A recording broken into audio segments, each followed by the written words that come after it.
Now, one of the things that confuses most newcomers to paintball is the propulsion system that actually you connect to your paintball marker. There's so many different types, different sizes. You've got CO2 or air. It's probably a good idea for us to take some time and go through exactly what you can get, what you can't get, and what it's used for. Tony, what we'll do is to start with, let's go right from basics. Let's go back 20 years and let's talk about 12 grams. This is a 12 gram CO2 cartridge. And if you've got a pistol, if you're going to use a pistol, you'd probably still use one of these now. But these are used on sites probably until the late 90s, when everybody changed over onto the bigger bottles, which we'll go through in a second.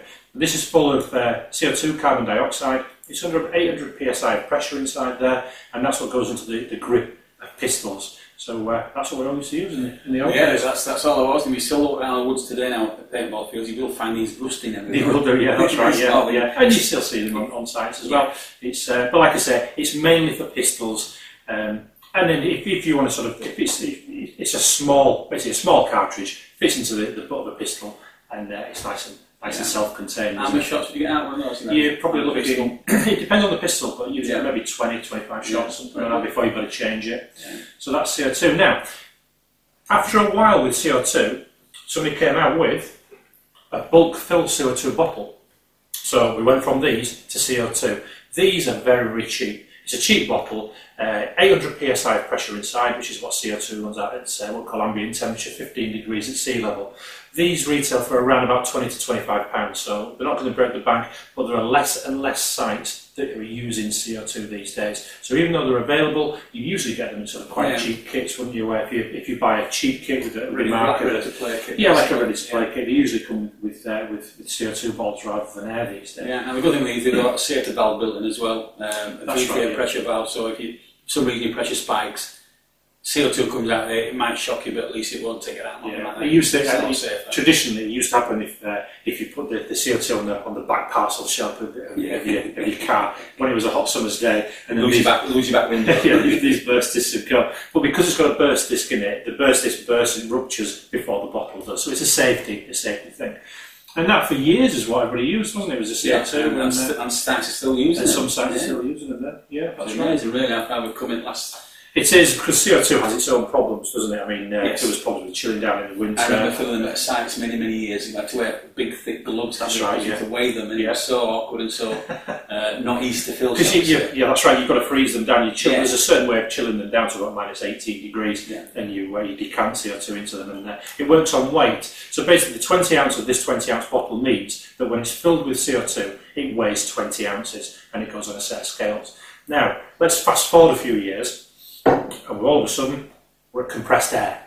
Now, compressed air, it works in a completely different way. You're not looking at weight anymore. There's no CO2 or anything like that inside that. This is compressed air, usually from a compressor. So, you compress the air inside the bottle. This particular one here is a 3000 psi cylinder. So you have 3000 psi in the bottle here, and this on top here is a regulator.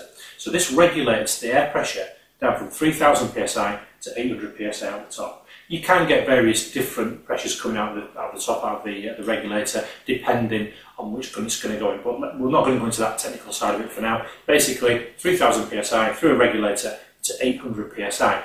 Now, we talk about 800 psi because when we're going back to the CO2 from years ago, that was what ambient temperature, 15 degrees at sea level. That was the temperature, or the pressure, should I say, of the CO2 inside this bottle. So as guns were used with CO2, for a quick changeover, that's why the output pressure was 800 psi on the regulator of a compressed air bottle.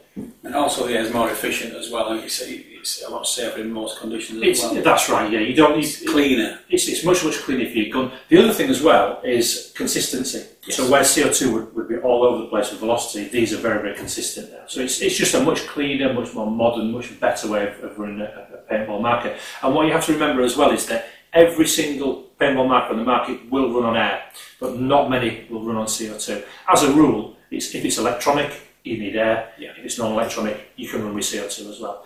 And obviously these come in different sizes. So your standard size, which is your 35-pound bottle, is a 0.8 litre. These are the ones you see everywhere. You see them on paintball sites up and down the country. And this is the entry-level compressed air bottle.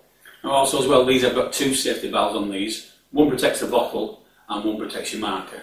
That's right. You've got one at 5k on this particular model, one at 1.8k. So basically what's happening is as you're filling the bottle, the 5k or 5,000 psi protects the bottle itself, and then the other side of the regulator, 1.8k, it protects your gun. You've also got a gauge on here to tell you what volume of air you've got in there, so you should be fine on that one. Yeah, that's an important distinction actually. With CO2 you have the weight, with compressed air you have the pressure.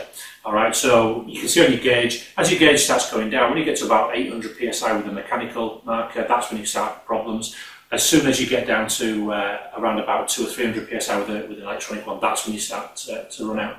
But these come in all sorts of different sizes. If you're a bit of a mil-sim man, and you want to hide it in the butt of your marker, then a 0.2 litre.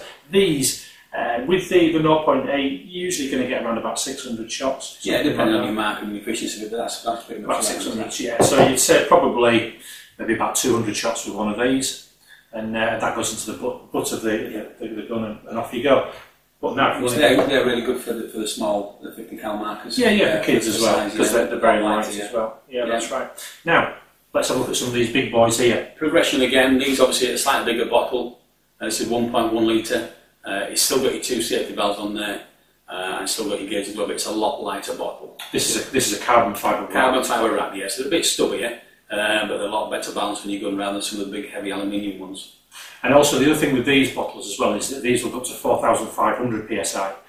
So it's a much higher pressure, so you get more air in there, so you do actually get more shots. Play longer. Now, one thing that you do have to make sure that you get right when you're out buying and you're looking to buy something like this is you make sure that the regulator on top is CE approved. In the UK, it needs to be CE approved, so you need to be looking for a pi mark.